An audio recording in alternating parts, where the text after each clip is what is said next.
প্রিয় দর্শক, জীবনে কি কখনো মনে হয়েছে আমি এত চাই, এত প্রার্থনা করি, তবু কেন সব ইচ্ছা পূরণ হয় না? কিন্তু যদি বলি, শ্রীকৃষ্ণ বলেছেন, তুমি যা সত্যিই চাও তাই হবে। হ্যাঁ বন্ধুরা, এই বাণীর গভীর অর্থ আছে। এটা শুধু ইচ্ছা পূরণের কথা নয়, এটা মন, কর্ম, বিশ্বাস এবং আত্মসমর্পণের শিক্ষা। আজকের ভিডিওতে আমরা জানব কিভাবে শ্রীকৃষ্ণের এই বাণী আমাদের জীবন বদলে দিতে পারে। ইচ্ছার শক্তি কি? বন্ধুরা, আজ আমরা কথা বলবো ইচ্ছার শক্তি নিয়ে। শ্রীকৃষ্ণ বলেছেন, মানুষ তার চিন্তার মতোই হয়ে ওঠে। এই কথাটি শুধু ধর্মীয় উপদেশ নয়, এটি জীবনের এক গভীর সত্য। ভাবুন তো, আপনি যদি প্রতিদিন নিজের মনকে বলেন, আমি পারব না, আমার দ্বারা হবে না, তাহলে আপনার মন ধীরে ধীরে সেই কথাকেই সত্যি বলে মেনে নেবে। আপনার ভেতরের শক্তি ঘুমিয়ে পড়বে। সুযোগ আসলেও আপনি সাহস করে এগোতে পারবেন না। কিন্তু যদি আপনি প্রতিদিন নিজেকে বলেন, আমি পারব, আমি চেষ্টা করব, ঈশ্বর আমার সঙ্গে আছেন, তাহলে কি হবে? আপনার ভেতরে জন্ম নেবে এক অদ্ভুত আত্মবিশ্বাস। মন শক্তিশালী হয়ে উঠবে। পরিস্থিতি একদিনে বদলাবে না, কিন্তু ধীরে ধীরে সবকিছু আপনার পক্ষে যেতে শুরু করবে। বন্ধুরা, ইচ্ছা মানে শুধু চাওয়া নয়, ইচ্ছা মানে ভেতরের আগুন, যে আগুন আপনাকে ঘুম থেকে তোলে, ব্যর্থতার পরেও আবার দাঁড় করায়, হাজার বাধার মাঝেও সামনে এগোতে শেখায়। মনে রাখবেন, ইচ্ছা প্লাস বিশ্বাস প্লাস কর্ম সমান বাস্তবতা।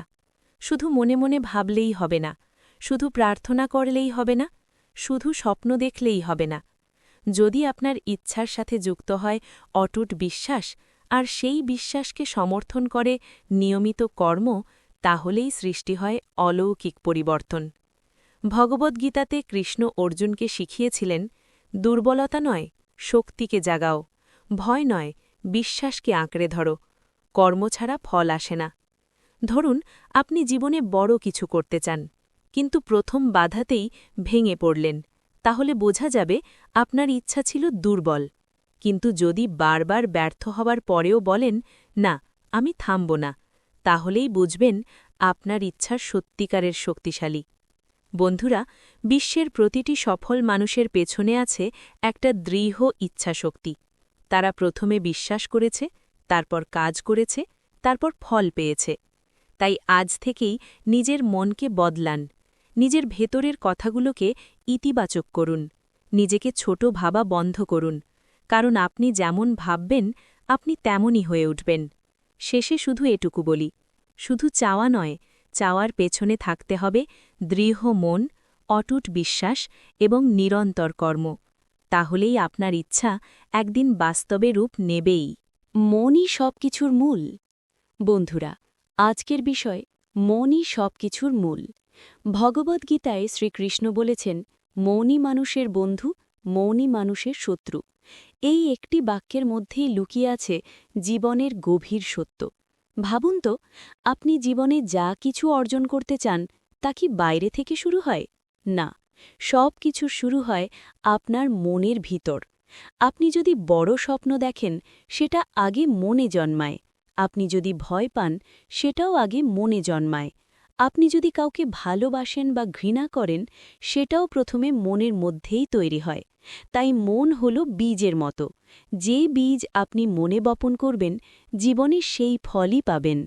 যদি মন দুর্বল হয়, ছোট সমস্যাতেই আপনি ভেঙে পড়বেন, একটু সমালোচনাতেই কষ্ট পাবেন, একটু ব্যর্থতাতেই স্বপ্ন ছেড়ে দেবেন। কিন্তু যদি মন শক্ত হয়, বাধা আসলেও আপনি থামবেন না, ব্যর্থতা এলেও বলবেন, আমি আবার চেষ্টা করব। মানুষ আপনাকে অবহেলা করলেও আপনি নিজের মূল্য বুঝবেন। বন্ধুরা, অসাধ্যকে সাধ্য করার শক্তি বাইরে নেই, তা লুকিয়ে আছে আপনার মনের মধ্যেই। একজন মানুষ দারিদ্র্যের মধ্যেও সফল হতে পারে, আরেকজন সব সুযোগ পেয়েও ব্যর্থ হতে পারে। পার্থক্য শুধু একটাই, মনের শক্তি। তাই প্রথম কাজ কি? মনকে নিয়ন্ত্রণ করা। কিন্তু প্রশ্ন হল, মনকে নিয়ন্ত্রণ করব কিভাবে? মন তো খুব চঞ্চল, এক মুহূর্তে এখানে, আরেক মুহূর্তে সেখানে। এই কারণে কৃষ্ণ ধ্যান ও আত্মসংযমের কথা বলেছেন। ধ্যান কি করে? ধ্যান মনকে শান্ত করে, মনের অস্থিরতা কমায়, আপনাকে বর্তমান মুহূর্তে ফিরিয়ে আনে। জপ কি করে? একটি নাম বারবার উচ্চারণ করলে মন ধীরে ধীরে একাগ্র হয়, অযথা চিন্তা কমে যায়। প্রার্থনা কি করে? প্রার্থনা আপনাকে অহংকার থেকে মুক্ত করে, আপনাকে মনে করিয়ে দেয় আপনি একা নন, ঈশ্বর আপনার সঙ্গে আছেন। বন্ধুরা, যে নিজের মনকে জয় করতে পারে সে পৃথিবীর যে কোনো যুদ্ধ জয় করতে পারে, কারণ বাইরের যুদ্ধ জেতার আগে ভেতরের যুদ্ধ জিততে হয়। তাই আজ থেকে সিদ্ধান্ত নিন, আমি আমার মনকে দুর্বল হতে দেব না, আমি নেতিবাচক চিন্তাকে প্রশ্রয় দেব না, আমি প্রতিদিন একটু সময় দেব ধ্যান, জপ, প্রার্থনায়। মনে রাখবেন, আপনার মন যদি আপনার বন্ধু হয় তাহলে জীবন সহজ হয়ে যাবে, আর যদি মনই শত্রু হয়ে যায় তাহলে সুখীর মাঝেও অশান্তি থাকবে। শেষে শুধু এটুকু, মনকে জয় করো, জীবন আপনা আপনি জয় হয়ে যাবে। কর্ম ছাড়া ইচ্ছা পূরণ হয় না।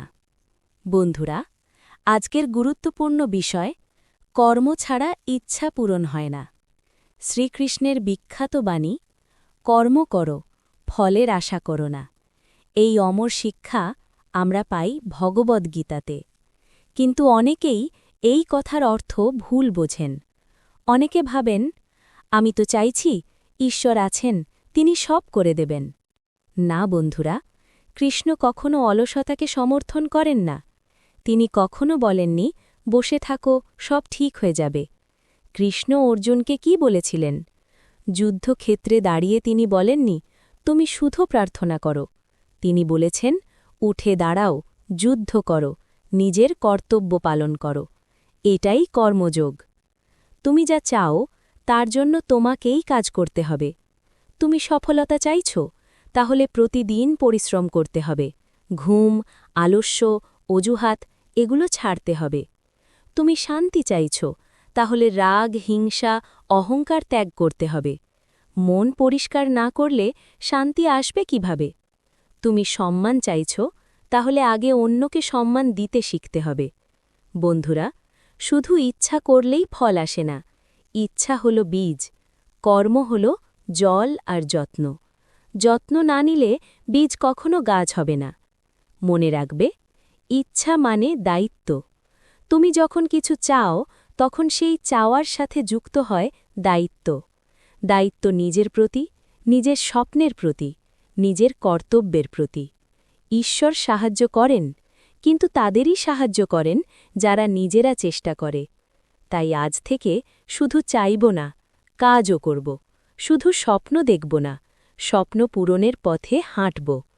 কর্ম ছাড়া ইচ্ছা অপূর্ণ থাকে, কর্মের মাধ্যমেই ইচ্ছা বাস্তবে রূপ নেয়। বিশ্বাসের শক্তি। জীবনে প্রতিভা দরকার, পরিশ্রম দরকার, কিন্তু তার থেকেও বড় একটি শক্তি আছে, সেটা হল অটল বিশ্বাস। যদি তোমার বিশ্বাস সত্যি দৃঢ় হয় তাহলে অসম্ভবও একদিন সম্ভব হয়ে ওঠে। শ্রীকৃষ্ণ বলেছেন, যে আমাকে ভক্তি সহকারে স্মরণ করে আমি তার যোগক্ষেম বহন করি। এই অমর বাণী আমরা পাই ভাগবদ্গীতাতে। এবার প্রশ্ন হল, যোগক্ষেম বহন করি মানে কি? এর অর্থ হল তোমার যা প্রয়োজন তা রক্ষা করা এবং যা অভাব তা পূরণ করা। অর্থাৎ তুমি যদি সত্যি সৎ পথে যাও, যদি তোমার মন পরিষ্কার হয়, যদি তোমার ইচ্ছা নিঃস্বার্থ হয়, তাহলে ঈশ্বর তোমার পথকে সহজ করে দেন। বন্ধুরা, বিশ্বাস মানে শুধু মুখে বলা আমি বিশ্বাস করি নয়। বিশ্বাস মানে ঝড়ের মধ্যেও ভেঙে না পড়া, অন্ধকারের মধ্যেও আলো কল্পনা করা, বারবার ব্যর্থ হয়েও আশা না ছাড়া। যখন সবাই বলবে এটা অসম্ভব, তখনও যদি তোমার ভেতর থেকে একটি কণ্ঠ বলে, না, ঈশ্বর আছেন, আমি পারব, সেটাই হল প্রকৃত বিশ্বাস। কিন্তু মনে রেখো, বিশ্বাস হতে হবে নিঃস্বার্থ। শুধু নিজের স্বার্থের জন্য, শুধু লোভের জন্য, শুধু অন্যকে হারানোর জন্য যদি বিশ্বাস করো, তাহলে সেটা ভক্তি নয়, সেটা স্বার্থ। সত্যিকারের বিশ্বাস হল, আমি সৎ পথে চলব, ফল যাই হোক। আমি অন্যের ক্ষতি করব না, আমি ঈশ্বরের উপর আস্থা রাখব। তখনই ঈশ্বর তোমার পাশে দাঁড়ান। বন্ধুরা, বিশ্বাস তোমাকে ভেতর থেকে শক্ত করে, ভয় কমায়, অস্থিরতা দূর করে, মনে সাহস জাগায়। তাই আজ থেকে শুধু প্রার্থনা নয়, অটল বিশ্বাস রাখো। নিজের ওপর বিশ্বাস রাখো, ঈশ্বরের ওপর বিশ্বাস রাখো। দেখবে যে পথ আগে কঠিন মনে হতো, সেই পথই একদিন সহজ হয়ে যাবে। সৎ ইচ্ছা বনাম স্বার্থপর ইচ্ছা। আমরা সবাই কিছু না কিছু চাই। কেউ সফলতা চাই, কেউ অর্থ চাই, কেউ সম্মান চাই। কিন্তু প্রশ্ন হল, আমার এই চাওয়া কি সৎ, নাকি শুধু নিজের স্বার্থের জন্য? শ্রীকৃষ্ণ আমাদের শিখিয়েছেন, কর্ম এমনভাবে করো যাতে তা ধর্মের পথে থাকে। এই শিক্ষা আমরা পাই ভগবদ্গীতাতে। সৎ ইচ্ছা কি? সৎ ইচ্ছা হল যে ইচ্ছার মধ্যে অন্যের ক্ষতি নেই, যে ইচ্ছা শুধু নিজের উন্নতি নয়, পাশাপাশি অন্যের মঙ্গলও চায়। যেমন, তুমি সফল হতে চাও, কিন্তু কাউকে ঠকিয়ে নয়। তুমি ধনী হতে চাও, কিন্তু অসৎ পথে নয়। তুমি সম্মান চাও, কিন্তু কাউকে ছোট করে নয়। এই ধরনের ইচ্ছায় থাকে সততা, দায়িত্ব আর মানবতা। স্বার্থপর ইচ্ছা কি? স্বার্থপর ইচ্ছা হল, আমি জিতব, অন্যরা হারুক। আমি লাভ করব, অন্যের ক্ষতি হলেও চলবে। এই ইচ্ছা প্রথমে মিষ্টি মনে হয়, কিন্তু শেষে নিয়ে আসে অশান্তি। কারণ স্বার্থের উপর দাঁড়ানো সুখ কখনো স্থায়ী হয় না। বন্ধুরা, ঈশ্বর সৎ ইচ্ছাকে আশীর্বাদ করেন, কারণ সৎ ইচ্ছার পেছনে থাকে পরিষ্কার মন। আর যেখানে মন পরিষ্কার, সেখানে পথও পরিষ্কার হয়ে যায়। তাই আজ নিজের মনকে প্রশ্ন করো, আমি যা চাইছি তা কি সঠিক পথে? আমি কি অন্যের ক্ষতি না করে এগোতে পারি? মনে রাখবে, সৎ ইচ্ছা ধীরে পূরণ হয়, কিন্তু স্থায়ী হয়। স্বার্থপর ইচ্ছা দ্রুত ফল দেয়, কিন্তু শান্তি কেড়ে নেয়। তাই বেছে নাও সৎ পথ, কারণ সৎ ইচ্ছাই একদিন তোমাকে সত্যিকারের সুখ ও সম্মান এনে দেবে। বাস্তব জীবনের উদাহরণ।